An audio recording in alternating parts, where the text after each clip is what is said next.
I'd like to call this joint city council and finance committee special meeting to order at 5:31.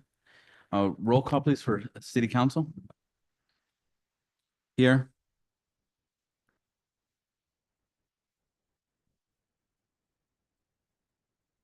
Here.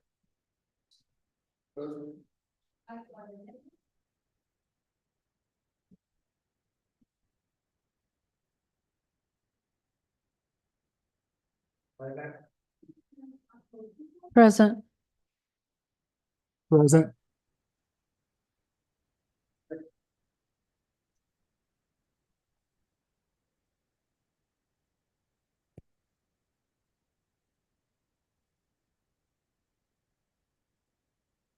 Okay, thank you.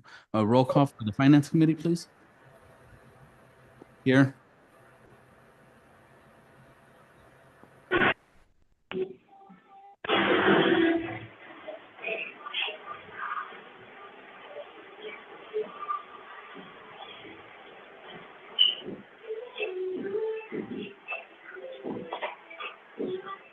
Mr. Leo Gutierrez?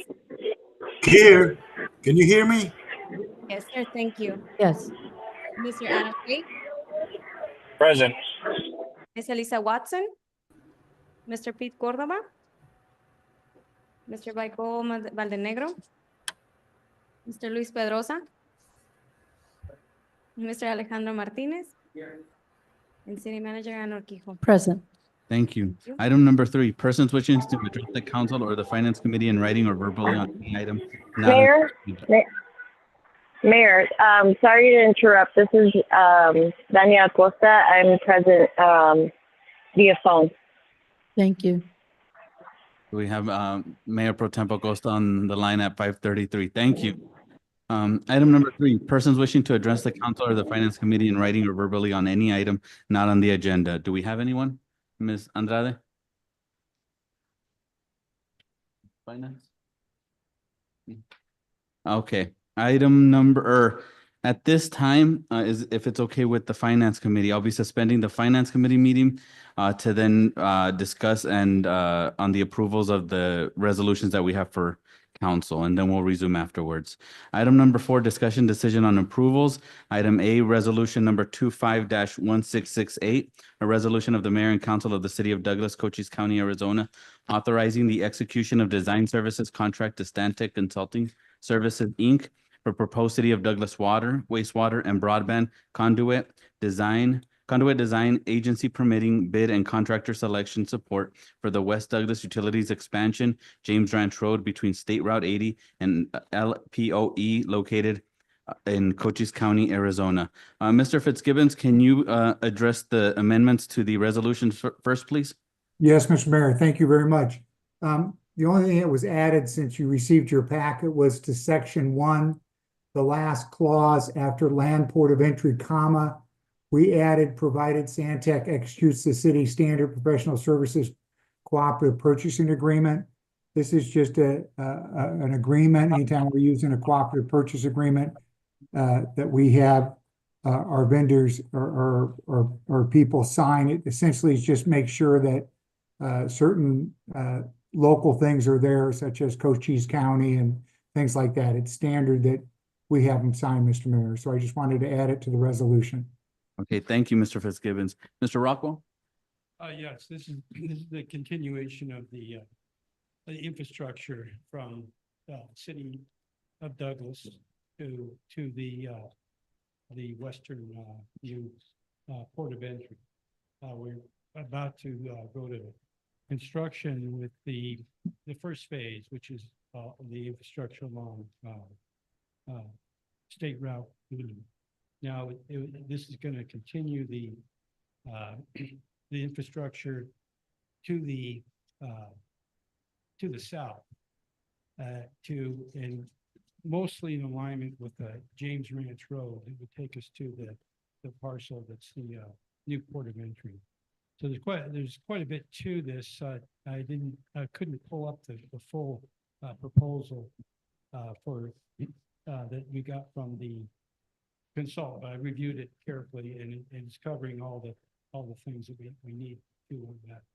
And it's got a little bit complex because not all the utilities are gonna go down, James Ranch Road. We have, sewer is gonna take a different route. But end up at the same place, but it's for the, being able to, keep the sewer completely, gravity. And we're gonna have to put in a pump station. But anyway, that's James Ranch Road is under design right now, with ADOT County, and we're piggybacking their design to place our utilities, water, sewer, broadband.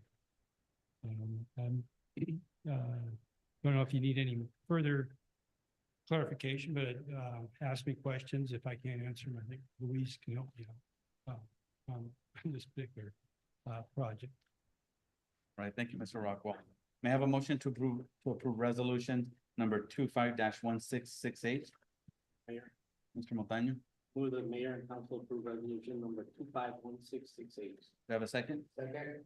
Motion by Mr. Montaño, second by Mr. Acosta. Any discussion? Just a question. Mr. Montaño. On here it says, approximate lengths of water main and broadband conduit is 7,800 feet. And then the wastewater collection system is only 3,000 feet. I believe this is because on James Ranch Road, it is what the distances are for the water and the broadband. The sewer is taking a different route, and I don't believe that's in this resolution at this time.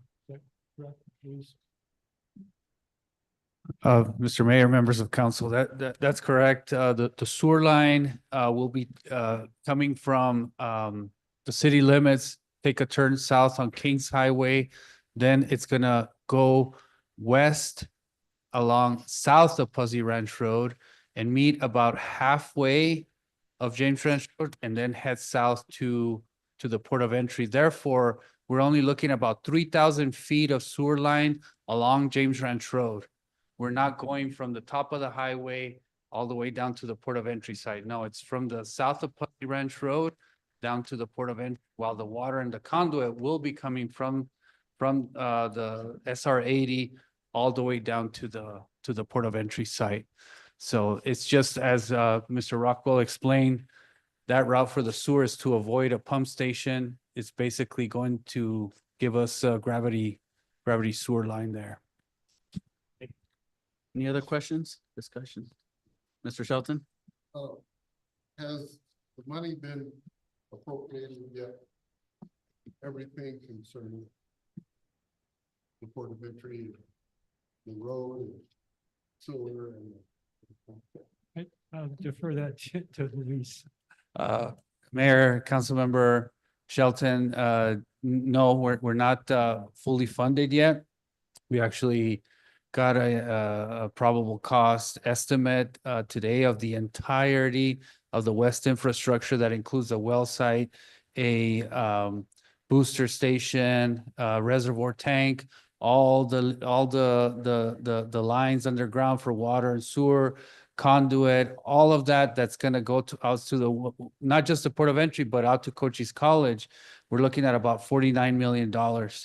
And the city's been able to secure about $21 million of that. So we haven't secured all of the funds at this point. We are looking at a couple of grants. Well, actually, we received word that there wasn't, the program for that grant was not funded by Congress. Therefore, the one grant that we had outstanding will not, at least not this year, be funded. We do have our hopes of another $18 million grant that we're waiting to hear back if we receive those funds. But we're still gonna have a gap there for about $10 million, basically, even if we were to get that $18 million. So it's a work in progress. We're seeking other funds. There's also the opportunity to get another $8 million from the NAD Bank if there's, again, funding, and once we finish their phase of the project, then we may be eligible for those funds. Mayor, if I may, Mr. Urquijo? Mayor, Councilmember Shelton, we're also separating out the needs from wastewater, water, and broadband conduit in terms of funding, because some of them apply only for particular sections. So we're going to be going after what's known as BEAD money for the broadband conduit as well. And we still have a few things to conquer in terms of filling those gaps. Thank you. Any other questions? Yeah, and one more. No, the Border Patrol station is about a mile away. And I don't see why, that road is a good road, it could be improved, but we could do that. If you're going to Columbus, from Columbus, New Mexico to El Paso, you go right by the Border Patrol station. And that's sort of a main highway.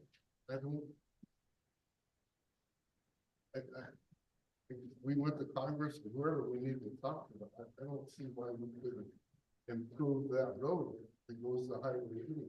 It just makes common sense, because I've been on James Ranch Road a couple of times lately just to see it, and it's going to take a lot of little bridges and things to do in there. Stop flooding and so forth. Mayor. And I know there's a reason, but. Right. And I appreciate the comment, Mayor and Councilmember Shelton. I think from a simplistic lens, it would seem so.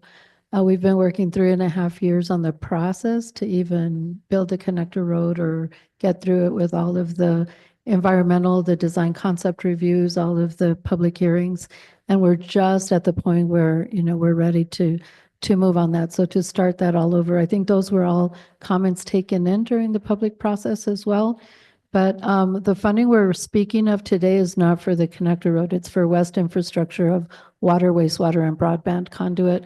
But the road in and of itself is another project, and it's also, the gap there is smaller, and we're working with Cochise County and ADOT to fill that gap as well. There is a plan and a contingency plan for that as well. Thank you. Any other questions, comments? If not, roll call, please. Yes.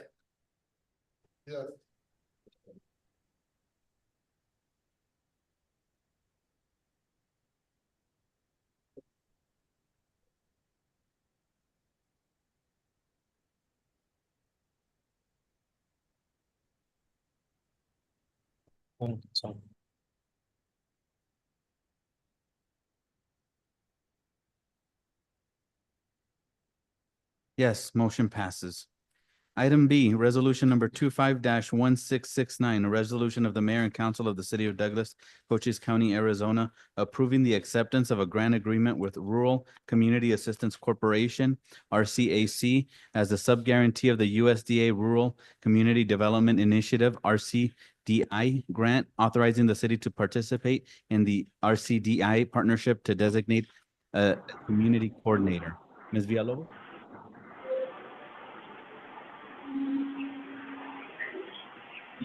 This item is to inform the mayor and council of an opportunity for the city of Douglas to participate as a sub-grantee under the U.S. Department of Agriculture's Rural Community Development Initiative, RCDI grant administered by the Rural Community Assistance Corporation.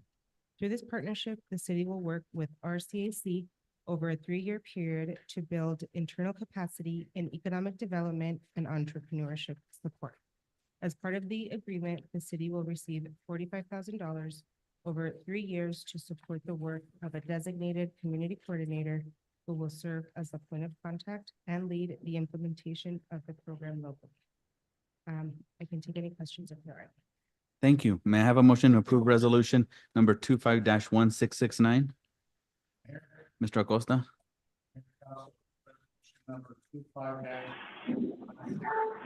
Have a second? Second. Motion by Mr. Acosta, second by Mr. Shelton. Any discussion?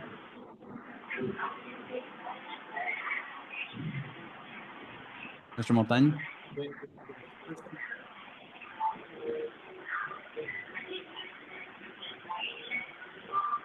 So we've determined that we will be hiring someone for that position, and the job description was part of the packet. Okay, follow-up question. So this person that we hire, is this $45,000 gonna be to pay them, or do we have to pay them and then use this money for something else? Part of their salary will come from the 45,000. Any So idea? that, the 45,000 is for the 3 years. And so their work will be pretty much like just over 2 years, just because this, technically the grant period started from October 2024. And it goes through September 30th of 27. So it goes with the federal fiscal year. But after we recruit this person, it'll probably be sometime in, we're hoping July. Because we do have the workshops scheduled for, I think they start in August. So we do want to get this person onboarded and trained by the time that workshop starts. And so that budget period will be less than 3 years. So it's just under 15 grand per year for the budget, but it doesn't all go to salary.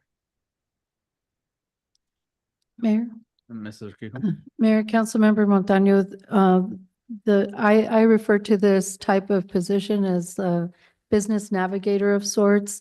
There'll be a coordinator. They will receive training initially, but it's more of a part-time coordination of a program to benefit the community from a soup to nuts perspective on starting a new business or entrepreneurship and many other facets. So it is intended, in my mind, to be part-time, may grow deficient with that, where the city might have to, supplant or subsidize that to a portion with potential temporary monies, but we have not gotten to that point yet. We're trying to really see the mechanism for the training and the expectation on the oversight of following participants through this program. I just, it just doesn't make sense to me to spend salary for 2 years for a person when we're only gonna get $15,000 a year back. So why are we hiring somebody, let's say, even if they make $30,000 a year, we're spending $90,000, but we're only giving $45,000. And I totally get the benefit to the people that we wanna help out to start businesses, but it doesn't add up. It's just the numbers don't make sense to me.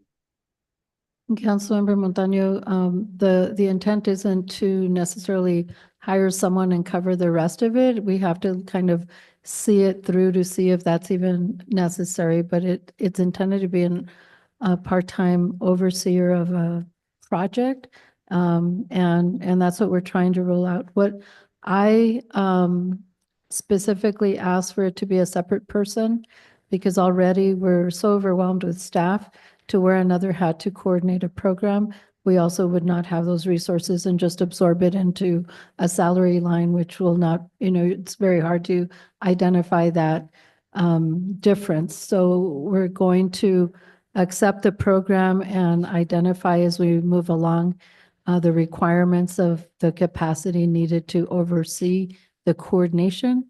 And it's strictly a coordinator from that perspective, but we'll have to kind of identify that, or maybe seek other funding to help support the program as well through other partnerships. And if I could follow up too, our CAC does have a lot of supportive services for this program. This is not their first rodeo, so to speak. So they have done this program before and they've been very successful.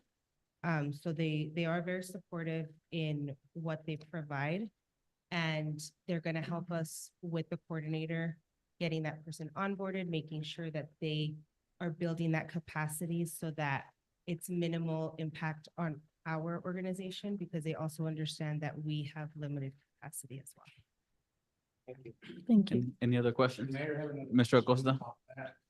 So this is a 3-year partnership, correct? Is this position will be temporary while the grant is provided? Yes. So after that, see whether we apply or set it again to my team with the same coordinator, or we don't know specifics. No, so at this point, we do not have plans to reapply or extend that position. It will be temporary and the person that is hired will be made aware of that.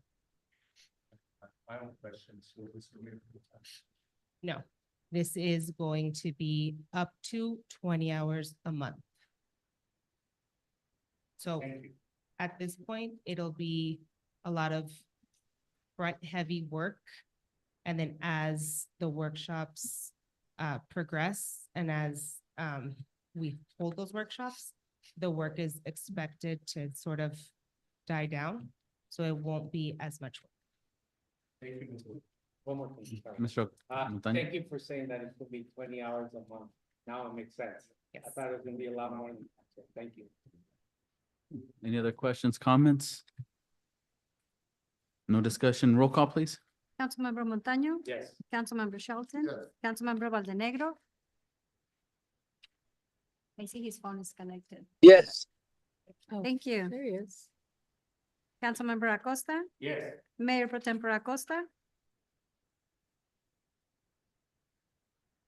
Mayor Pro Tempore Acosta, Yes. Mr. Mayor. Yes, motion passes. Item C, resolution number 25-1670, a resolution of the mayor and council of the city of Douglas, Cochise County, Arizona, authorizing an IGA between Cochise County and various other cities for continued participation in a county-wide tourism and economic development initiative to ensure consistency and ensure regional economic development. Mrs. Urquijo? Yes, thank you, Mayor, members of the council. This agenda item brings forward an IGA with the Cochise County Tourism and Economic Council. This unites Cochise County and its cities and towns in a coordinated effort to attract tourism and economic development to Cochise County. The city has contributed $15,000 to Cochise County for tourism purpose under this program for many years. The operational oversight of this coordinated tourism effort for a countywide impact has evolved over the years and is now being led through the city of Sierra Vista as they provide most of the resources, as shown in the provided presentation that was with your agenda packet. The CCTEC holds public meetings to authorize a budget. They set rates, they make decisions on coordinated efforts per the IGA, and members of this council are the Cochise County Administrator and city managers of cities and towns in Cochise County. The council meets quarterly and staff are always in attendance to discuss project and provide updates.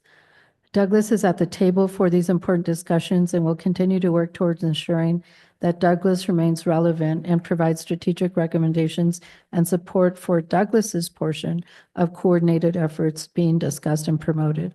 And I believe that's the key to continued partnership here, is that Douglas always stays at the table and relevant. I did pull up a little history on the CCTEC just to see how long it goes back. And the marketing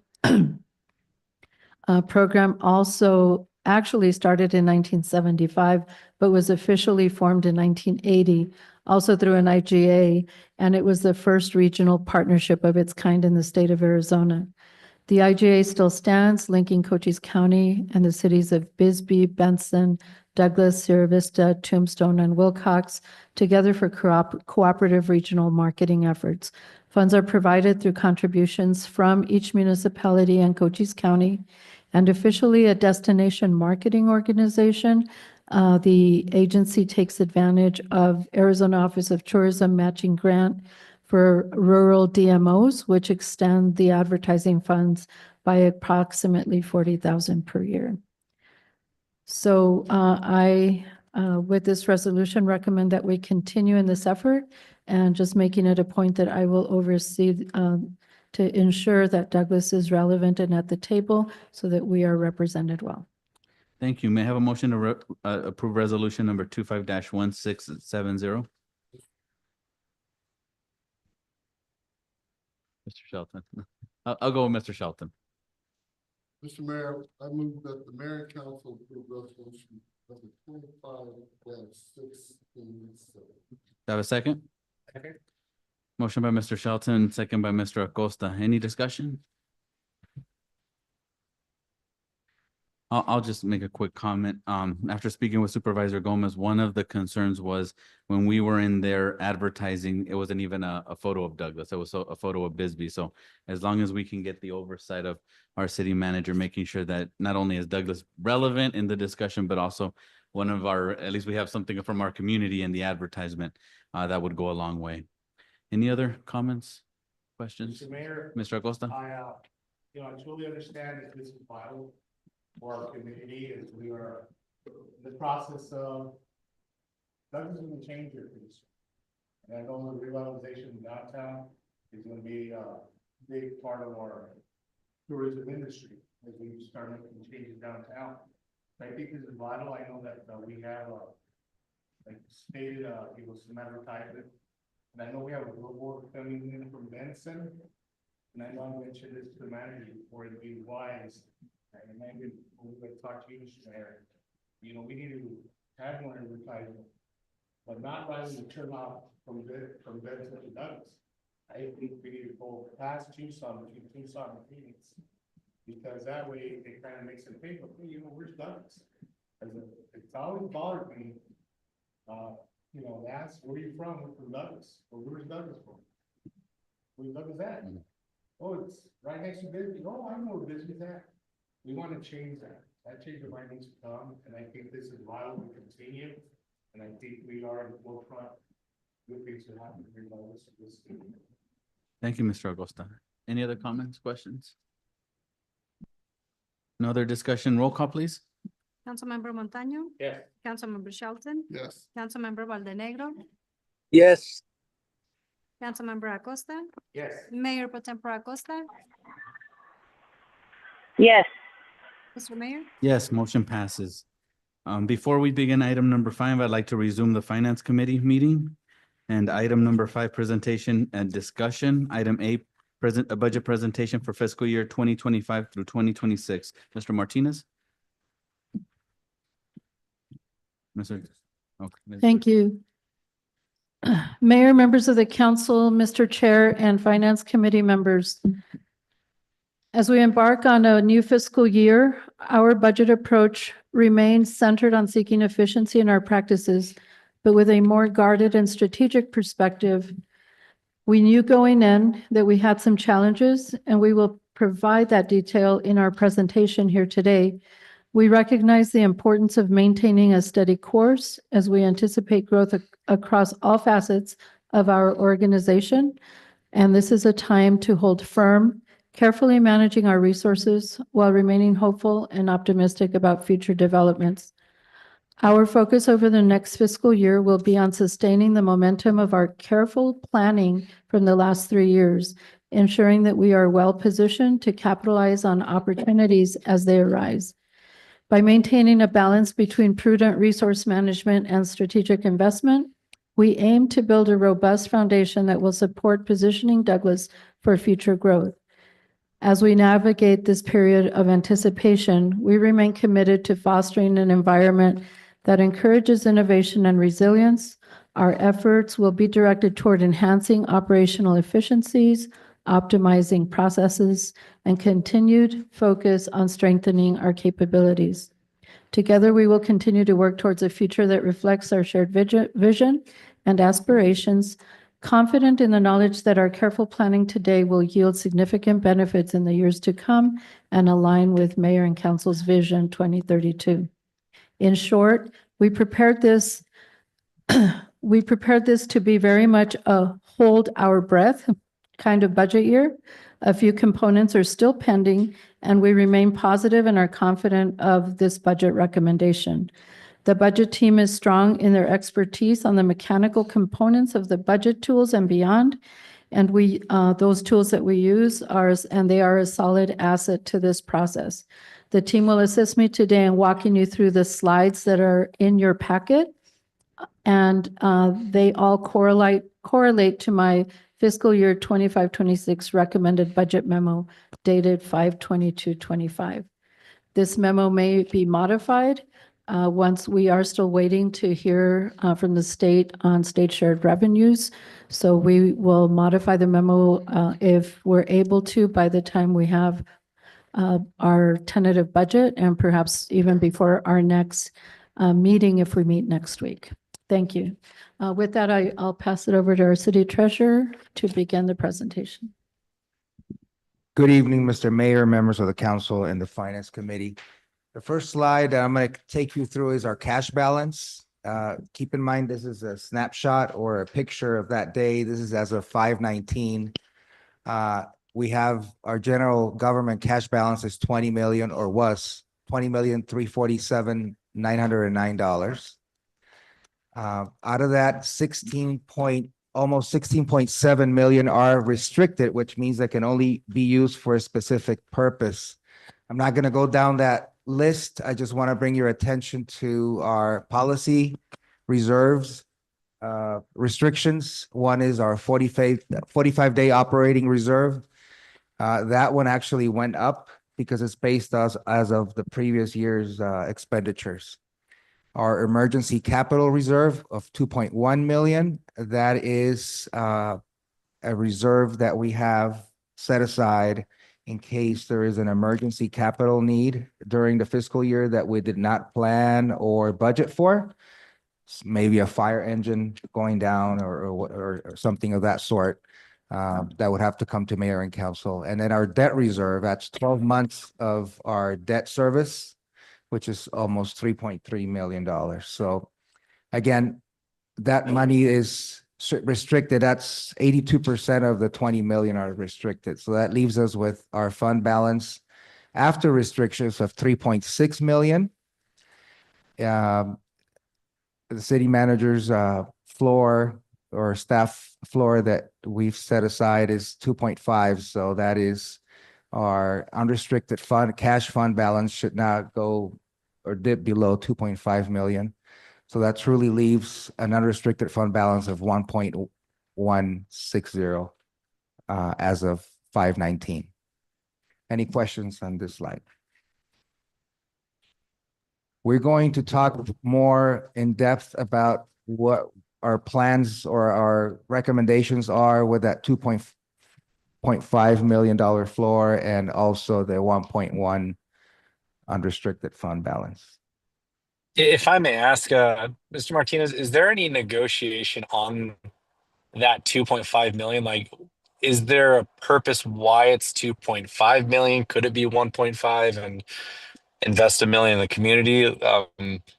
I think I've asked before. I'm probably a broken record at this point, but why 2.5? It feels a little arbitrary, to be quite honest. I just want to understand why it's 2.5. Mrs. Urquijo? Yes, Mayor, Mr. Chair, Member Brake. So the 2.5 has been in position for 3 years now, and we selected that because of the type of investments that we're making through Council Vision 2032, and there wasn't any necessary algorithm to come up with that, only that we knew the types of situations that we were walking into and we're preserving them for strategic investments or anything the council needed to fall back on as we continued through some of these very major steps of vision and growth. You'll see as we go through the presentation that this is the 1 year that we did dip into it for exactly those purposes. And as we go through the slides, you'll see that the floor remains much lower. Thank you. Thank you, Mr. Brake. You can continue, Mr. Marquez. Thank you, Mr. Mayor. Sales tax, Mr. Brake's favorite topic, sales tax. We were more aggressive in projecting our sales tax revenue for this current fiscal year.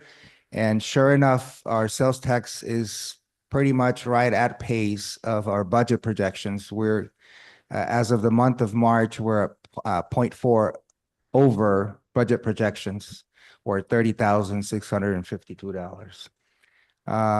However, our sales tax is 2.5% lower than last year's actual collections as of March 2025. Year-to-date expenditures are 17% below projections, And we are projecting that we'll finish the fiscal year with a surplus of 1.6 million, which means revenues over expenses would be what projected to be $1.6 million. Again, it's a projection. If everything continues to behave the same way, both our revenues and our expenses. The graphs on the right side of that slide also tells us a story. The first one is a comparison between fiscal years and how it's behaving, and then our budget to actuals. Same numbers that were discussed in the left side. As you can see, the graphs are fairly even. Educational slide here, how our local government is funded. We've seen this before. Our general fund funds public safety, public works, parks and rec, administration, and other functions. Our special revenue, those are our monies that we can only use for a specific purpose, such as HERF, transit, RICO, capital projects, and our debt fund. Our enterprise funds are the business type activities, and they consist of water, sewer, and sanitation. And then our internal service funds, which is our self-funded insurance, which our HR manager will talk about.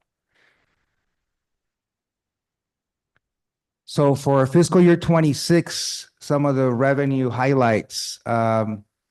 We are still waiting for final numbers for state share revenue. However, we have some preliminary numbers for our sales tax. The one that's shared by the state, we are expecting $2.4 million, which is slightly over last year's number, which is it is important. Our income tax took another hit, expected because of the flat tax adoption from 3 or 4 years ago. And our VLT is actually higher, expected to be higher or projected to be higher at 1,037,000, which is 37,661 more than last year. Our local sales tax, we are projecting $11 million for next fiscal year, which is a little bit over $40,000 more than last year. That is our projection. Sale of real property, as you have been informed, the property surrounding the airport has been phased out, and we're expected to finish phase 1 this next fiscal year, which would yield $247,000, which will be used for airport improvements. Other revenue, this is a big one, investment earnings. Last year we budgeted $1 million. We are going to hit we're expected to hit that $1 million. However, because of market conditions, interest rates scaling or being different than they were last year, and the way the market is behaving, we are projecting investment earnings of $600,000. Not only is that a factor, but also the fact we're using fund balance to pay for our capital. That reduces the amount of money we have in our fund balance, our savings account, and therefore we're earning less money as a result in investment earnings. So we've modified that projection significantly. And also, yes. But these investments that the city has, is that part of the limit, that 2.5 million limit, is that being invested or? Okay, so to go back to Mr. When he asked about that it was too much, but we are getting $400,000 a year from that. So that comes back to the community, right? That comes back to our budget in addition to so from that 2.5, $400,000 came, and it was a bad year. So am I correct on that? Councilmember Montaño, Mr. Mayor, it's actually, well, this current fiscal year, we will finish in right about $1 million of investment earnings.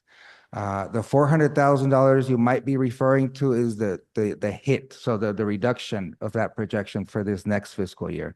So we're no longer projecting $1 million, we're projecting $600,000. But okay, but what I'm saying, like, so last year, for example, you said we the city made $1 million. Yes. So it absolutely makes sense, going against what he said, that we keep that investment there and the limit, because if you reduce your investment, then you're not gonna get that money. And this $2.5 million that's being invested, that's a huge earning right here. So that pretty much brings money every year and every year and every year. And if you reduce that, let's say we reduce it to $1 million, you use the 1.5, now you're down to $1 million, and you're not gonna be getting another thing like, another amount like that. So I go against what he said about the reducing that, because it absolutely makes sense that this is almost like a little cash cow that keeps coming back to the city. And if we use or reduce that, I mean, if we were to reduce that amount, just with $1 million from last year, we already made what we would have reduced it by. So I have to go against Mr. Blake there, but that continue. Sorry about it. Mayor, Mr. Chair, may I add? So I think conceptually that's right on. I would just add, Councilmember Montaño, that it's not only the 2.5 or the 2.5 million that's helping us earn in that investment earning capacity, but also much of our restricted cap or restricted fund balance that we have.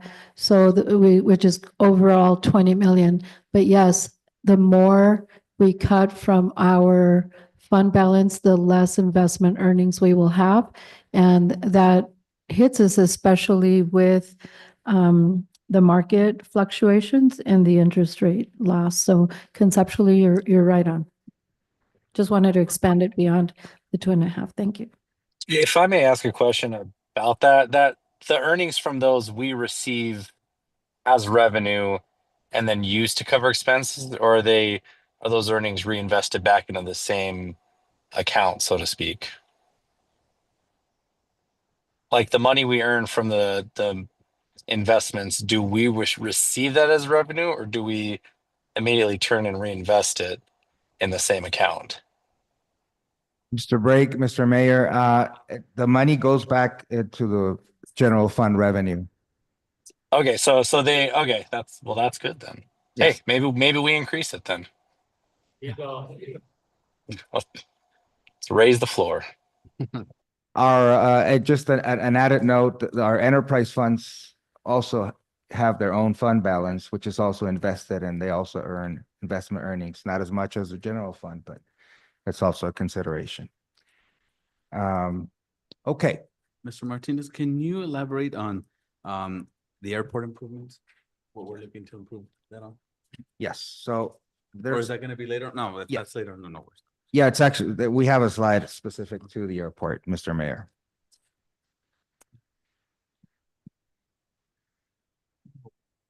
Yeah, okay. Yeah, I was okay. trying to catch which one, so I went back and forth. All right, as far as grants, we have in our this next fiscal year, almost $36 million in expected awarded grants. Out of which 2.3 we've already applied, 22 million in pending submitted grants. So that's what is being included in this next fiscal year's budget. We're also including $5.6 million as matching funds across all funds, and almost 1.5 million in a general fund. Some of the key grants, our race grant that helps with our commercial routes. We're projecting 25% of that $23.5 million award to be spent this next fiscal year. $2 million for the Port of Entry Connector Road, projected use for right-of-way acquisition in fiscal year 26. So again, these are bigger or larger investments and larger grants, but we are only using the amount we are projecting to use in fiscal year 26. We also have the $26.9 million awarded grant for the West Extension utilities, and also the 11.4 congressional directed spending with those 6 projects. So in a nutshell, there is more detail as to the grants in your memo, but these are the main highlights of what we're budgeting and projecting in fiscal year 26. Mayor, Mr. Chair, I would add also that there is a grant schedule attached to the memo packet.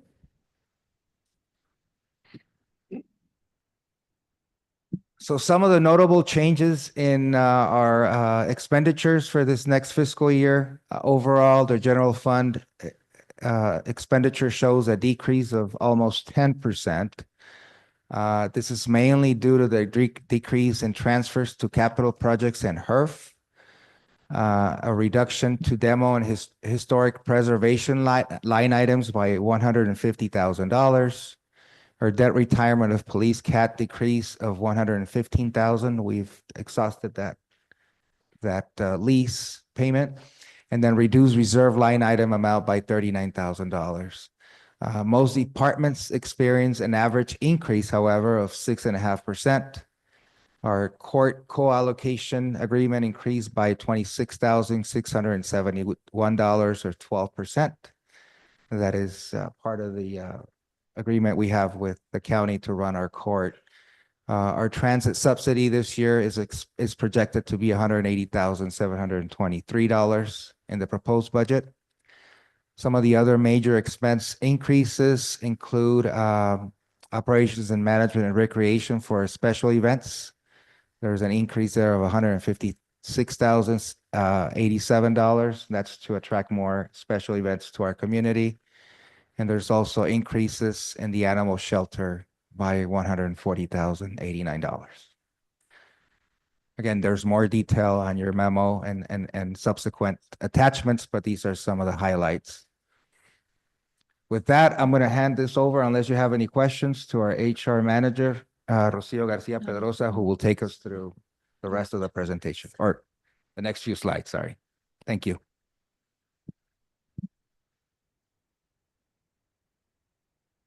Good evening, Mayor, members of the Council and Finance Committee. Regarding personnel, this year it wasn't as extensive as we have done in the last 3 years. So this does not include a comprehensive market increase. We did just finish, though, the 3-year CMR plan that we had in place in the current fiscal year. It does address one classification, though, of firefighter, and it's going to cost $3,760 for a 4% increase. And the reason that we're including this classification is that we've had a couple of vacancies there that we have not been able to fill for over a year now. So we want to be able to ensure that hopefully this little bump will incentivize some people to apply, because we do have people, and it's the same in the county. You know, there are challenges in filling for public safety, but hopefully this will help us. It does not include cost of living adjustment in this budget. But it does include a 1,000 one-time bonus, so contribution that we usually do in November, right before Thanksgiving for employees. So it's 1,000 based on time that we have been not employed, but in the last year, if we were working for the full year or if we're working part-time versus full-time. So that is taken into consideration. Another thing that it does include is the minimum wage that we're expecting for it to increase anywhere between 1% to 2%. The state bases the increases on the CPI, on the Consumer Price Index. They look from August to August of the year. So far, it's looking like it might be at 1% to 2%. So that's why we're including that to that increase into the minimum wage account. But if it does include to more than, it does increase, I'm sorry, to more than $15, then that's going to be something that we're going to have to consider because the gap between minimum wage and the lower range that we used to pay our employees is going to be decreasing. So we don't want that. We want to make sure that there's at least some gap between the minimum wage and the lowest range that we use for our full-time employees. So we might have to come back to you on that later, but as of right now, we're okay. And we're projecting a 1% to 2% increase. As far as staffing, in the current fiscal year, we had a limited status position that was funded for half of the year. And this coming fiscal year, we're of course going to be funding it for the full year. So that was an additional cost. We're also adding other limited status positions and one full-time animal shelter coordinator and 2 part-time animal shelter aides. If you recall, Mayor and Council approved some of those items during this fiscal year, part of the recommendations from a program the police participated in. And we're also including a 10-hour per week building specialist limited status position to assist development services. We did have to remove, or we didn't have to, but it helped us fund some of the other positions, the temporary annexation aides. We had not hired anyone into that. We have one person that's doing that and doing a very well job on that. So we didn't need that for this coming fiscal year. For our health insurance, we are self-funded, so we have a plan that we administer. And we have been self-funded for the last 12 years. Currently in reserve, we have $1.4 million, which is a good amount to have for any claims that might come in very high. We do need to have some savings there to be able to cover that. So any unexpected increases or high claims that we will have, then that's used to cover that. The budget includes a 0% increase to employees on the health insurance. And that's something that Mayor and Council approved in the last council meeting, and setting the amounts that the city contributes to $650 for employee only and to $1,050 for someone with other than employee only coverage. So the city covers that. Next, we have Joel, our IT manager with the capital. Or if you guys have any questions on personnel, I can answer those right now. Mayor and Mr. Chair, I'd like to add one more item on the animal shelter additions. I want to ensure that this is part of our revamping of animal shelter operations in partnership with some nonprofits and Cochise County. And we will be coming back with an IGA adjustment on the support that Cochise County provides us to help absorb some of the increased costs. I think maybe we need to do a better job at communicating to the employees the value of this $1,000. I know we wish everybody could get a raise, but if you consider the $1,000 and you're making $30,000 a year, you're getting 3.3% raise for that year. And then if you're making 50, it's 2%. So the more your percentage is less. That's something I think we need to communicate, that yeah, you didn't get a raise, but that $1,000 is a 3.3% raise for this year. And unfortunately, you can't make it a permanent raise because we don't know what next year is coming. So I just wanted to throw that out as a I don't know. Excellent point. We can absolutely share that. In fact, Councilmember Montaño, we have open enrollment for health insurance coming up tomorrow. We can add that as an added, I know it's not related to health insurance, but as a part of our package, benefit package, is to allow them to see that as a, right, it's recommended in the budget, but this is what it means exactly to those points.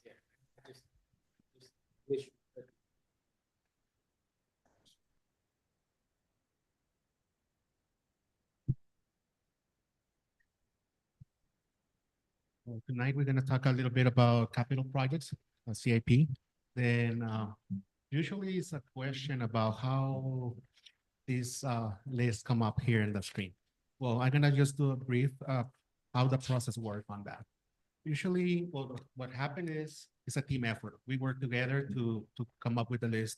Each department director start with on the budget meetings, bring in their list and have a prioritization of their projects based on 3 main points: is the operations, and as well as the vision 2032, and the other one is the mayor policies and priorities. Then based on that, everybody includes their own list, their department, and then on some point of the process of the budget, we'll start doing the reviews based on obviously cost as well. And create a list, you know, and this current year, we have 52 projects approved. I think so this is a Power BI tool we're using for this, and send a link for that as well for you guys. Look through it and have it more in detail. because right now, I mean, it's kind of small there, but also, I mean, it's gonna give you an overview for the entire current fiscal year for the projects. Then right now it's 52 projects and a total of 3.8 million for this year we put for the capital projects.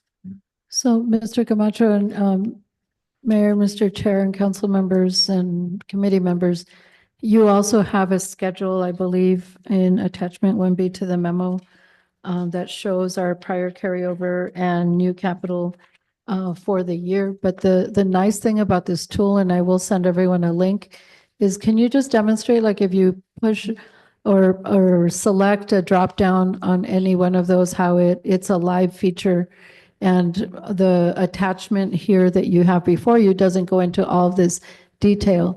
But if once we send you the link, you can maneuver through and drop down any department to see the total amount, how it was broken down by specific project to each department.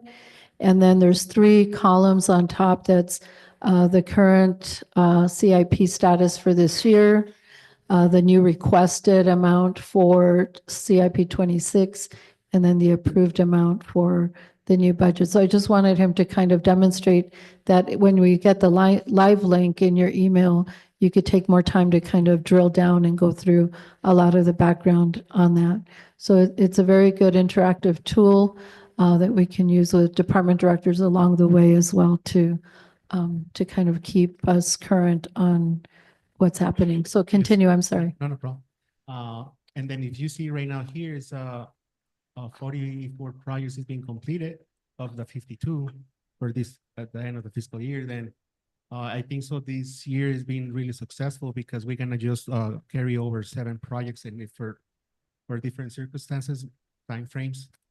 And that's the thing. But at the end, we're being accomplished 45 or 44 projects already. Then you'll be able to see the list and you'll be able to see in detail as well how they've been working. Then for the CIP 26, it's been requested 165 projects.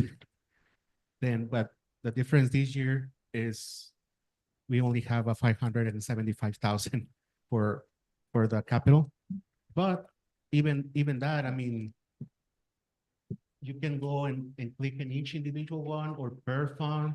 For example, if I'm gonna do general government, if you click on general government, you're gonna see the only one per department. Then you can click on the arrow and you'll be able to see, I'm gonna do the IP, which is one. But for example, that's my request. Doesn't mean it's get approved, it's just a request for everybody's. Then because we do a priority list, based on that, budget team, city manager, take a decision which one is gonna be the one we're convening based on the Vision 32 and mayor policy priorities. Then on the approved, it got approved 39. You know, it's a big list. It's always a lot of needs, but I think so we're gonna go and try to go through the mayor needs per department. Some departments this year, unfortunately, they're not be able to get any, but I think so. This past year, we had the opportunity to have 3.8, and I think so was a lot accomplished.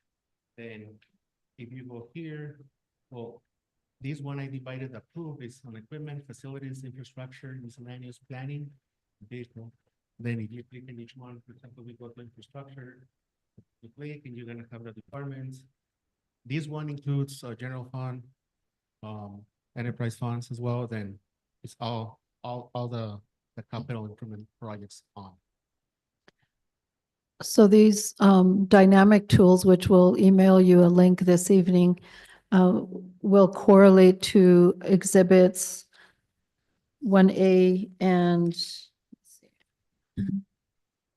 1B in your memo packet, but with more detail for you to kind of, because this is only what's approved, not everything that wasn't. So if you go back and drop down to the CIP 26 requested and look through everything that was asked for, you can see all of that dynamic list in real time. And by enterprise fund, by general government, or special revenue funds.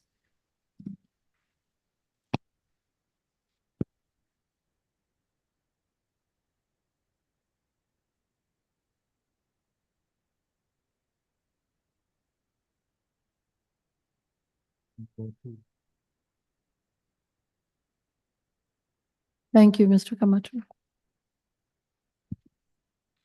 Thank you, good evening, Mayor, members of council, finance committee members. I'll be going over the enterprise funds, starting with the water fund.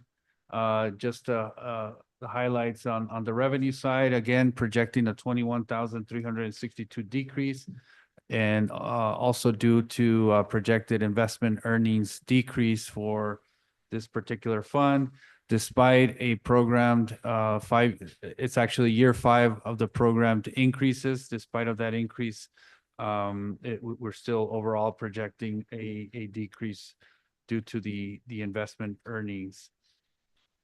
As far as the capital, what is being recommended and for the use of fund balance for these projects are listed below.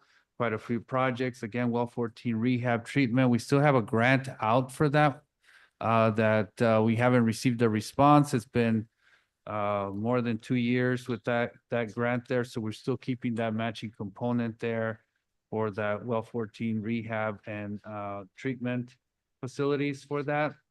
The reservoir roof is another project that we're working on. That's our 5 million gallon reservoir over on the east side that needs the roof replacement. 2 booster pump generators, automatic flush system, and booster pumps for the Alegre system also on the east side. And on, again, the 16-inch Geronimo Trail transmission line, that is a critical transmission line from our reservoir feeding the east side of town, that needs to be replaced. We had a grant out. We were hoping to change the scope of that grant. Unfortunately, that was denied by WIFA to be able to replace this line. However, we will use it for the design component, as well as the design of the reservoir roof and potentially a new reservoir. So we did have to make that adjustment. A new vac machine that will be shared between water and sewer. Each will pay 50%. Spare turbine motors for 2 wells. And those actually those purchases may have to be done actually sooner this fiscal year because we are currently operating with just 2 wells right now. And if those wells were to go down for any reason, we want to make sure we have spare motors that we can make quick repairs and replacements. We continue with our remote disconnect meters where we can disconnect for non-payment from the office. Just an efficiency. We making slow strides there. 200 meters, valve replacement, general valve replacement throughout town. The other one is expanding our barn. We are running out of space at our barn for equipment and materials. And also we operate a well there that we discharge the backwash there when we're having to clean out the well. We're discharging into the property next door. I think it makes sense that we also kind of own that area there. So not just expansion, but also for accepting and receiving that water there, and also potentially consolidating the transit system or the putting bus shelters out there and getting us enough room. There is a large section of flood plain in that parcel next door. However, it doesn't need to be buildings, but it can be certainly for space, for material storage and things like that. So we are looking for land purchase, which is for sale currently, and proposing that 20% of that come from the water fund and the rest be shared throughout the rest of the enterprise funds. We're looking at a total price about $70,000. How big is that? That area is about, I believe it's like a 60-acre parcel. So it's about $1,000 an acre. Again, very floodplain driven, undevelopable, but certainly we can use some portions of it for development and some portions just for storage. Finally, the POE well, some grant match components that we have a lot of grants, and we'll talk about those for the POL West expansion portion. It's about 543,000 that we project. This is what we're talking about right now. A lot of the grant awards were awarded last year or even the year before, but now we're actually going to start putting cash on the ground with construction. So we will see construction. We expect to break ground in this fall on the SR 80 portion. So we are putting aside more of those funds for use this year, $6 million of the total 8.9 million. The rest is going for design for all these different phases of the project. So we do have to kind of parcel out funds this way. We also have the county ARPA funds that are for $5 million. WIFA also gave us $2 million. So we've got a different pots of money to work with. And we expect those funds to go out and put into this project next year. We also need to finish up the NatBank funding for that. That's about $250,000 that would go towards final design split with the sewer division, the other $250,000. Other grants, again, the USDA well 14 that I mentioned earlier, 1.7 is still outstanding. We haven't gotten a decision on that. And then well 18, that's a loan that also includes forgivable principal in the amount of $555,000. So we continue with that project, and we hope to have that well online next summer and help alleviate the dire need for more water production in the entire city. So we keep going with that project. We also have two grants that are for SCADA, $2.1 million from the WIFA Water Conservation Fund. That was a CDS award. Coupled that with 813,000. I'm sorry, this was not a CDS award. The 813,000 was the CDS award, and the $2.1 million. It should actually say $1.7 million from WIFA, and together combine those two, the CDS and the WIFA would be $2.1 million for the SCADA system. So we should have a new SCADA system online this new fiscal year. We should be able to complete this project and get us more efficient with our water management, just very efficient tool for us. And the other grant award is the Army Corps, also for West Expansion, $2.175 million. Any questions on the water fund? We can move on with the sewer, just again, very similar, $29,000 decrease due to the investment earnings projections and loss there. We also have a program rate increase, the last one there. As far as capital, we have, so the sewer fund is in a little bit better shape than the water fund. I'll just go ahead and backtrack a little bit on that because the water fund we did cut back on some operational expenses. We are using a lot of fund balance to fund a lot of these capital expenses.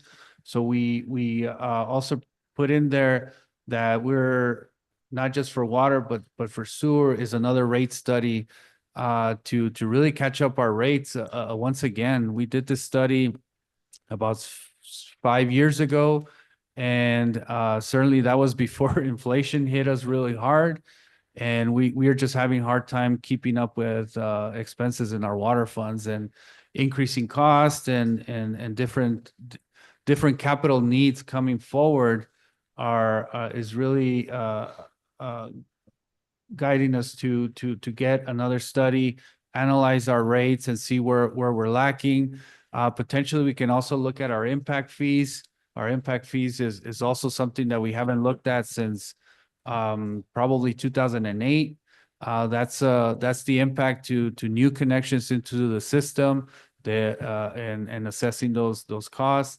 So certainly we've set aside 20,000 in water and 20,000 for sewer for those rate studies. Again, the capital coming out of revenue is a portable camera, concrete for a new building that a mobile building that we will be purchasing this fiscal year. Part of Bell Press doors and also part of the effluent study match. We also have some remaining funds that we can hopefully use for the effluent study that we're currently conducting. We'll have some leftover funds from that grant, and if we are able to use them, it does require a 25% match, so we may be able to put them into the next phase of the study, and so we have planned for that. The rest of the items are funded by fund balance, and this year, if we were to annex 20th and 23rd Street, we have $500,000 set aside to install the sewer in those two streets and sections.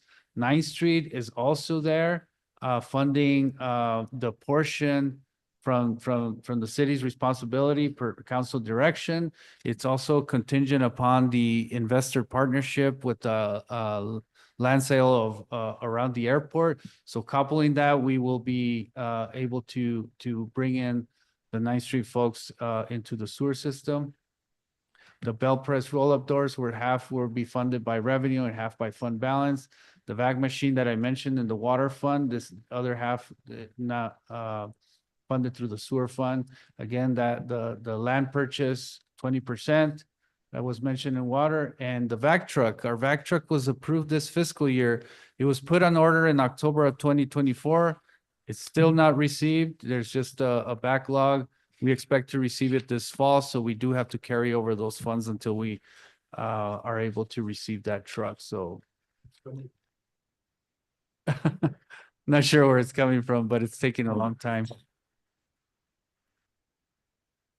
And similar story on the grants I mentioned and the water, we're about $7.6 million of the $8.9 million that from the ARPA funds, along with the other grants mentioned. In addition to the NatBank grant, we're also in the running for the continuation of the wastewater treatment plant flood mitigation study. This would be designed. The study was already funded and paid for by the NatBank. The next phase is to design the system and also file what I believe it's a CLOMR that would get the wastewater treatment plant out of the flood area and protect it from flooding and really protecting that critical facility. So the NatBank will be we'll be hearing from the NatBank soon if we obtain that grant. Any questions on sewer? Luis, just really quick, I had my meet the mayor today, and I was asked about that I guess somebody from the city went to those households that don't have sewer and said, you're gonna get sewer, and I don't think they were very specific on, why, because they were asking me, well, what's the catch? There's always a catch when there's, when it's the city or government. So good knowing that it has to do with the partnership with the airport, so the land. Mr. Mayor, we're talking about 9th Street? Yeah. Okay. Yeah, I think we need to do some due diligence on those. There's some challenges in that because the setbacks of those homes are really set back. So we need to make sure that there's enough gravity flow to connect to that sewer line. But I will inquire about just what type of contact we made with those homeowners.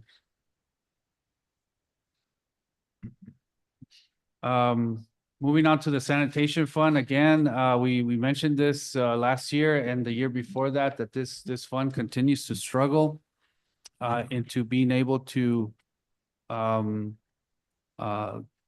out of revenue, being able to fund capital expenses, and also we always are looking to cut back their operating expenses as well. It's not really able to keep up with operational and capital expenses. So the council did approve a study this year, and we're trying to get that underway.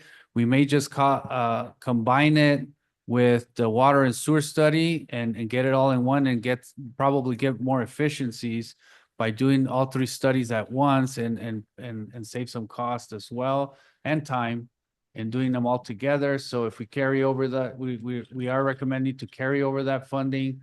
And also if the council approves the other two rate studies, we can do them all together. like every, oh, can we? All right. Okay, thank you. The capital recommending some, the regular just cans for new homes, for cans that are broken. It's just the general replacement. Again, the barn purchase, the 20% allotted for each individual fund. We continue to explore the different recycle and reuse programs. We've done the chipping program for the last 2 years. This past year, we got a little participation. The previous year, we got more participation, but we continue to see what areas we can help out there. Yeah, that's it on that fund. Any Luis? questions? Luis, when's the last time we got new trash trucks? And are we looking to replace?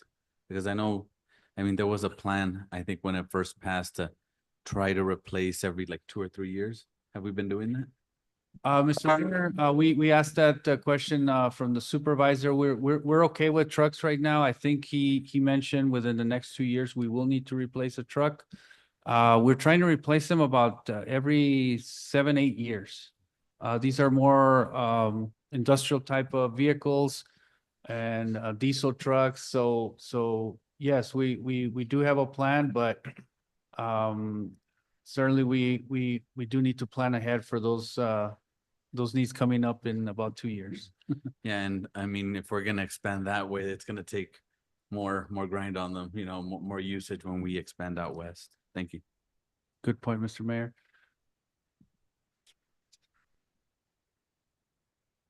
Questions?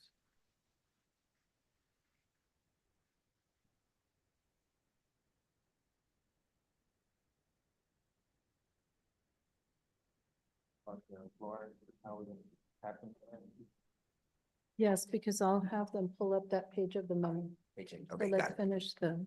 All right.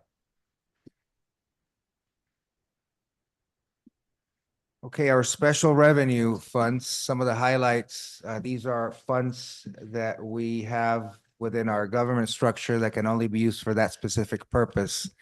Starting with our HERF, this year we were able to secure the financing for the new asphalt plant, which is expected to be delivered in July and operational a couple months after that. We will keep you abreast of the development of that situation, but that's our current projection. This new plant will increase production capacity available for both city projects as well as resale to other entities, other government entities, and perhaps the private sector. The HERF has 2 main requests for capital. One is $700,000 for which is actually a transfer from the general fund that we're carrying over from this year that we did not complete this year for street projects. And our striping machine, flatbed truck, $80,000 for that.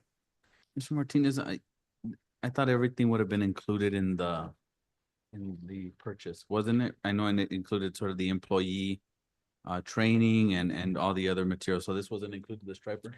Mr. Mayor, members of the council, we were not able to secure all the equipment necessary to have that plant fully functional.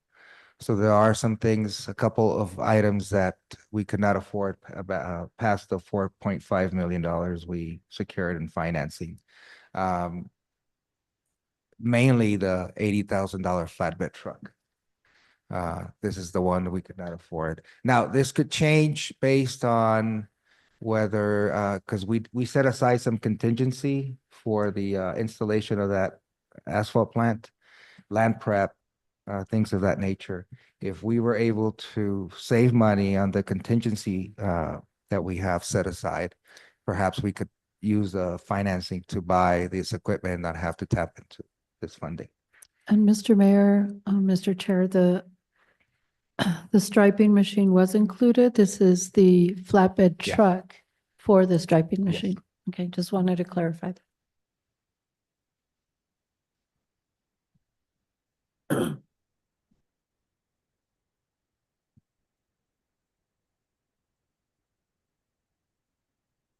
We have already paid out and a little bit over $1 million for the down payment of the asphalt plant. We'll pay the remainder.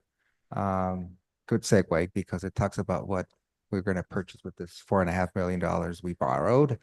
A zipper machine, the loader, the roller, the striping machine, and a fogger.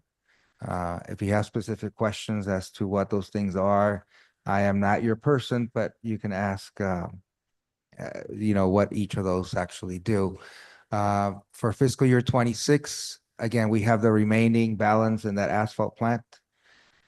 We're drawing from our loan proceeds, so that's not money we are drawing from our coffers per se. We do have some site prep, as I mentioned, and contingency for that.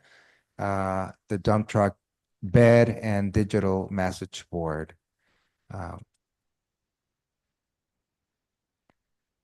Any questions on HERF?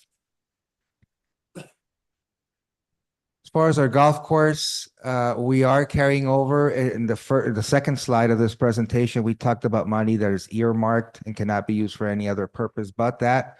957,000 is being carried over from the sale proceeds of Rancho La Perilla that will be used for our golf. A big chunk of that is already committed to the back nine irrigation design and improvements, and the remainder will be used for the front nine irrigation improvements. That will pretty much exhaust the sales proceeds from the Rancho La Perilla from almost 2 years ago. The general fund subsidy for our golf course saw a slight increase of 2,287,000. We are projecting higher revenue due to the improved conditions, not only of the back nine and the front nine, but also our clubhouse. That's good to know, Mr. Martinez, because when I had the town hall at the high school, I didn't know until this year that there's a lot of teams that are coming and they don't want to come to Douglas because of the condition of the golf course. So at least now we're getting positive, and we have that when we're advertising everything else, let's advertise our golf course, market it. So it could be another reason to come down. Mr. Mayor, Mr. Chair, I want to also add, so we are in the midst of the back nine irrigation design and improvement, and that's funded. The remaining funds that's scheduled to be phase 2 to be completed next summer of 26 will have to overlap into the next fiscal year.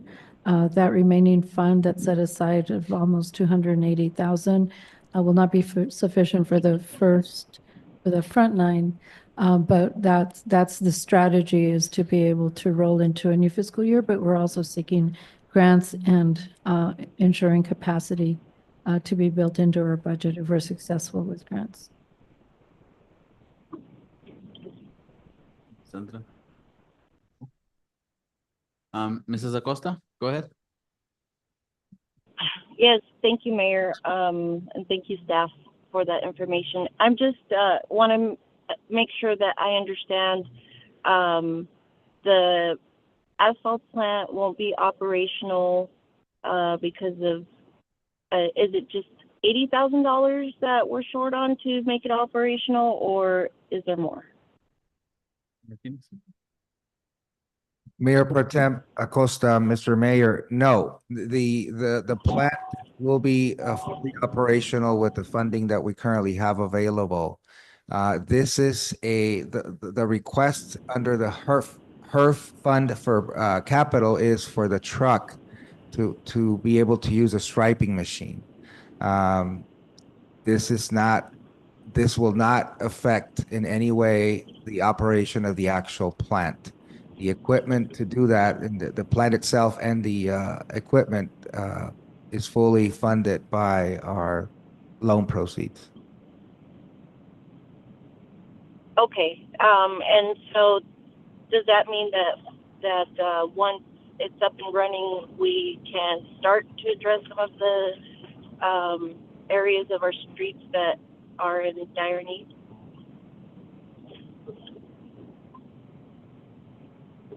Correct. So I as far as the operation of the plant and when it's when we're gonna start using it for street, I would defer that to our Public Works Director and or Luis. But as far as the actual plant, what I've heard is that it will be delivered in July and operational about 60 days after that at the most. Okay, and so this is just for the striping portion, right? The budget request for capital under HERF is for the truck To carry to this, carry the striping machine. Got it. Okay, yeah. And just my concern is that there are a lot of streets in town that aren't striped, and you know, that is, I think, you know, something to consider to get done. I don't know if county is a resource that we can ask for help with on that, if we can't get that 80,000 for the truck to get striping done throughout the city. I do believe there has been a agreement with the county before to do striping on streets, but I would defer to Luis on that. Yes, Mr. Mayor, Ms. Councilmember Acosta. Yes, that is an option. And by the way, regarding the $80,000 truck, it is being recommended to be funded not through the loan proceeds, but through the HERF. So it is being recommended to be purchased. But that was part of the reason to get our own forces to be able to handle that, because with county, although we get a very decent price with them, we have to get in line. Yeah. We have to you know, kind of work through their schedule, and obviously there's a greater cost in outsourcing that. Okay.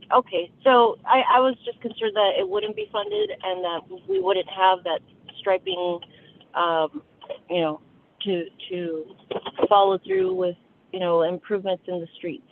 But like, if I understand correctly, there's other funding sources for that. So we will have the ability to stripe streets, correct? That is correct, Councilmember Echo. Okay, perfect. Thank you so much. Thank you. Welcome. Now we move on to our airport. We are budgeting 247,184 as a result of phase one of the sale around the airport. And those proceeds are to go back to airport improvements. Again, not the entire sale, but phase one. Some of the highlights of the monies that have been awarded to our airport is the Saving America Treasures Grant of $750,000, which is underway. It has been cleared. The scope of work has been cleared by the National Park Service to commence architectural assessment of a larger hangar, and $400,000 ADOT for perimeter fencing, which we were awarded quite some time ago. That is also currently in design.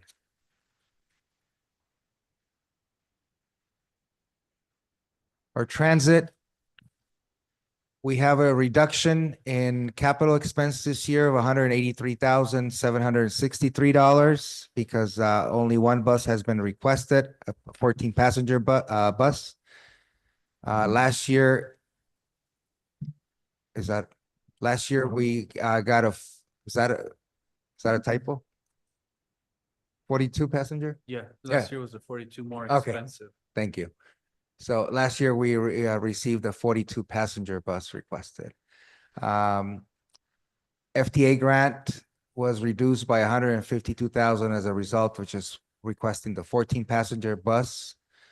And we're also applying for the Freeport grant for Cochise connection. Some of the highlights about transit as far as the numbers and the budget. We're projecting less revenue from transit fares at 30,000 based on our history. Last year we projected 55,000 and we didn't come close to that.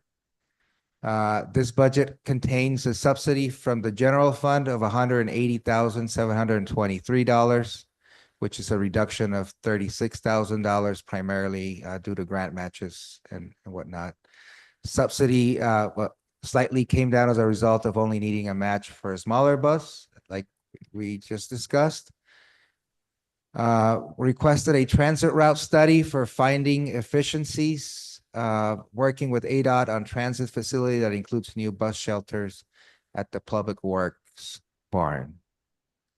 Questions on transit?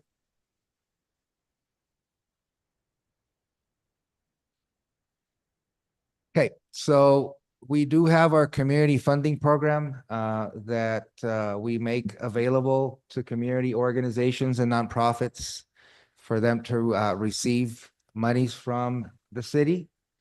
There are some restrictions as to what they can use the money for, and there are some reporting requirements that we handle through the finance department. This year, we received these requests, pretty much the same as last year.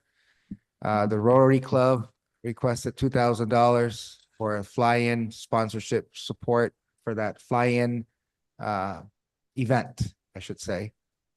Apacheria Gravel Race, they actually requested $15,000. We are recommending $2,500 for their bike race event. University South Foundation, they requested $2,000. We are recommending $2,000, and that is for scholarships. Dark for their seniors center and their senior program requested $1,800, and we are recommending $1,800 for the purchase of art and crafts, bingo prizes, things of that nature. Also, Douglas Dark, $15,000 requested. This is sort of a standing request, or has been for the past few years. They use this for the fuel and utilities for Meals on Wheels program. We are setting aside $6,700 for mid-year requests. We understand that some organizations perhaps during the year have a need. They come to mayor and council. We're setting $6,700 for that purpose. So the total for this program is $30,000.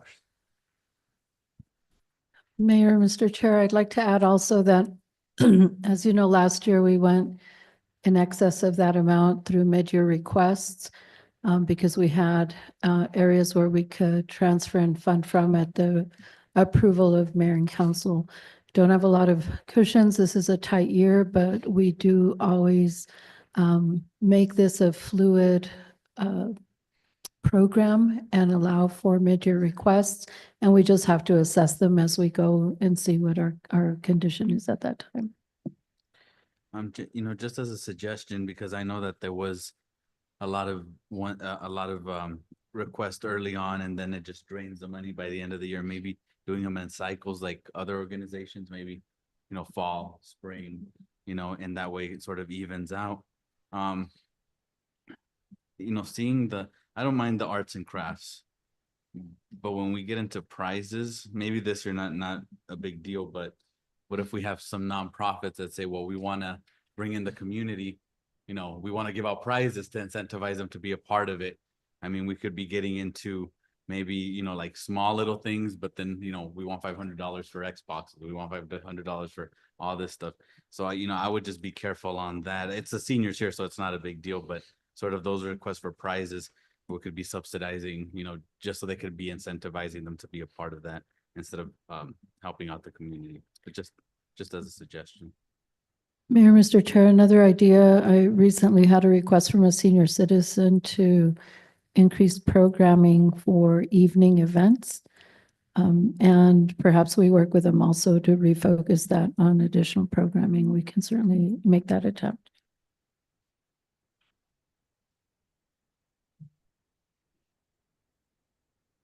Some of the pending final numbers.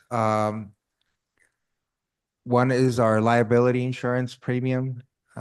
We should get that fairly soon, and also our final state share revenue numbers. Those will come probably by the middle of next month is the estimation based on conversations I've had with the league and actually with the Arizona Department of Revenue as well. So that's sort of what's pending. Some of the next steps, May 29th, you will get the actual budget sheets, an electronic version, or we can also print them for you. June 4th, we'll host a meeting for Finance Committee where they'll have a chance to review the budget, the proposed budget, and make recommendations to mayor and council.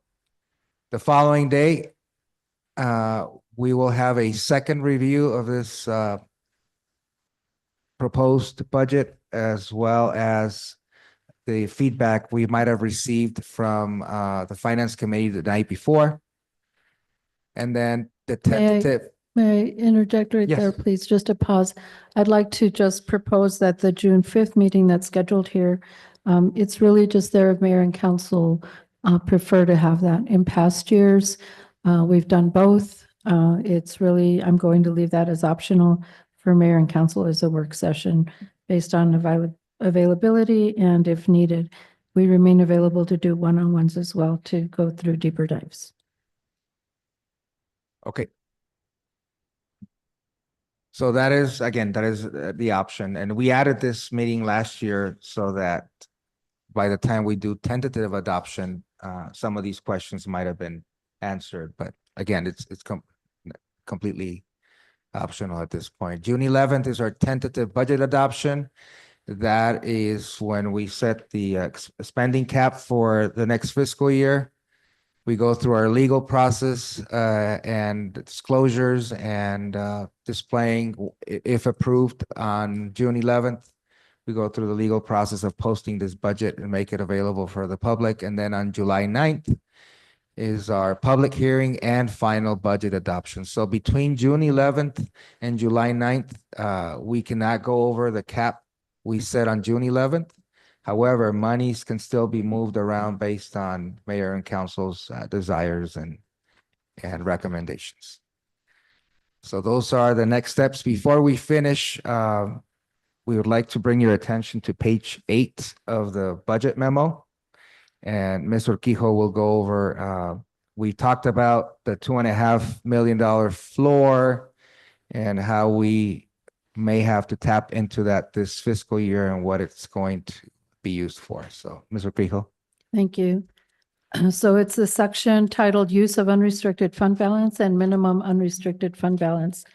As we mentioned earlier in the presentation, we have just over 1.1 million available after the 2.5 million minimum unrestricted fund balance. And that amount would be used for new capital of $576,890. And then the remaining will be used for a portion of the general fund grant matches. So since a total of $1.478 million is needed for new general fund grant matches, the difference from the 1.478 and the 583,192 will need to come from that floor, the $2.5 million minimum unrestricted fund balance. And that's only if those grants are awarded. So we need to keep that aside. We're recommending that we dip into that floor for that purpose to cover grant matches and use the delta as needed. But in addition to that, we found the need this year to have to move some of the council special projects and vision policy priorities from the operating budget due to other constraints into the area of the $2.5 million floor. And it includes the following breakdown, as you see in the memo: $150,000 for council special projects, $200,000 for Vision 2032 policy priorities, strategic investments, $350,000, moving towards our continued efforts in our telecommunications roadmap and ISP strategy and tower asset management of $100,000, seed money for our Boys and Girls Club effort that continues to be underway. So all of that included is included as dipping into that $2.5 million. And is there a total for that, team? And how much we're actually left after this? I think that's what we probably did not do. Mr.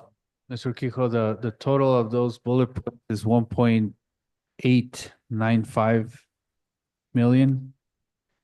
So taken from the 2.5 leaves a floor of 600 and what? $604,000. So as you can see this year, we are putting to use that floor. It is a year of anticipation with other areas of growth. And those are the areas that we had been leaving that aside for things that were unexpected and things to come, and still allowing an opportunity to continue to move towards those vision priorities in any of the 6 areas, to include tourism, special events, community center, and strategic investments. So this is one year where we're actually having to dip into that, and we're available if there's any questions. Any questions from council or the finance committee?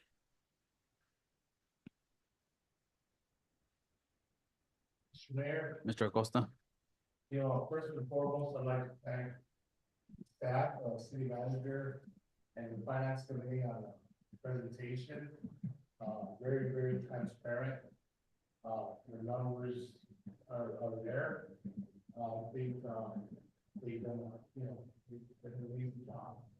So thank you. Thank you. Any other comments, questions? When it comes to the projects and priorities for council, just to let the community know, this isn't things that we want, it's the things that the community is asking for, that we have the special funds, like special events, and we have all those lined up. Also what's needed for more activities too. So and then the Boys and Girls Club is equally as important. When we go out and we say, what brings people to Douglas, that's one of the incentives, something for the children to have, the kids to have. And that's also a good investment, because that takes the burden away from our staff, that they contribute to the community. They help out with the homework, with the events for the youth, where we can concentrate on other parts of the community. So thank you all again for this budget. Can I go back? Thank you. Can you just elaborate a little bit on the strategic investments, what that is? Strategic investments, we have things lined up on economic development platforms where we will be considering potential acquisition of, could be, and these are all just kind of visionary, right? If there's any land acquisitions or land swaps where we have to cover a portion of some types of appraisals, or not appraisals, but what am I trying to say?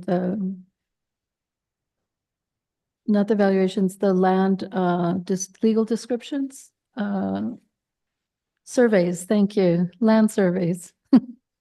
And things that are more miscellaneous on the area of economic development. Thank you. One more thing. Mr. Montañez? I'd like to echo what Costa said. Thank you all, whoever put in, even their 2 cents into this. I know it's a lot of work, so we thank you guys for your efforts. And then before we go to the end, I want to make sure that, well, he left, but I want to make sure I thank all the police officers and everybody that was involved with finding that kid last night. Yes. I just talked to the chief, and he was telling me about it. So I want to thank everybody that was involved for their efforts, and the community, because I know there was a lot of people out there looking for them too. So thank you. And we'll incorporate that Likewise. into the agenda by, we fund the police officers who went to look for them. Thank you. There's no other discussion.